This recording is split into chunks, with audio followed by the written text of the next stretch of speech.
रहीम। अस्सलाम वालेकुम वरहमतुल्लाहि वबरकातुहू। आबिद राजी चैनल की तरफ से आज मैं अपने दोस्तों को रसूल अल्लाह सल्लल्लाहु अलैहि वआलिहि वसल्लम का एक बहुत ही प्यारा फरमान सुनाऊंगा। आप दोस्तों ने इस पर गौर करना है। तो शुरू करते हैं। बिस्मिल्लाहिर्रहमानिर्रहीम। शोहर के हुकूक जो लड़की को शादी से पहले बताना जरूरी है।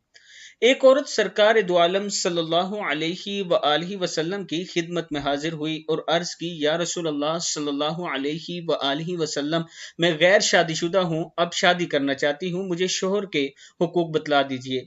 आप सल्लल्लाहु अलैहि वआलिहि वसल्लम ने इरशाद फरमाया कि शोहर के बहुत से हुकूक हैं। इसका एक हक तो यह है कि अगर वो ऊंट पर सवार हो और सोबत करना चाहे तो तुम इनकार ना करो।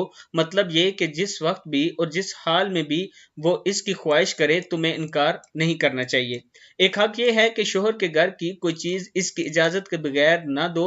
अगर दोगी तो खुद गुनहगार होगी लेकिन शोहर को सवाब मिलेगा। एक हक यह है कि नफली रोजे इसकी इजाजत के बगैर न रखो। अगर इजाजत के बगैर नफली रोजे रखोगी तो वो ला हासिल होंगे। हक यह है कि शोहर की इजाजत के बगैर घर से बाहर न जाओ। अगर ऐसा करोगी तो फरिश्ते तुम पर लानत भेजते रहेंगे जब तक तुम वापस आकर तौबा न कर लो।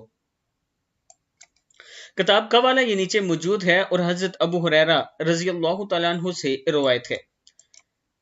ये शोहर के हुकूक रसूल अल्लाह सल्लल्लाहु अलैहि वआलिहि वसल्लम ने बयान फरमाए हैं। औरतों को इस पर अमल करना चाहिए और इसी तरह बहुत से ऐसे हुकूक हैं जो रसूल अल्लाह सल्लल्लाहु अलैहि वआलिहि वसल्लम ने बीवी के फरमाए हैं। मर्दों को भी उस पर अमल करना चाहिए।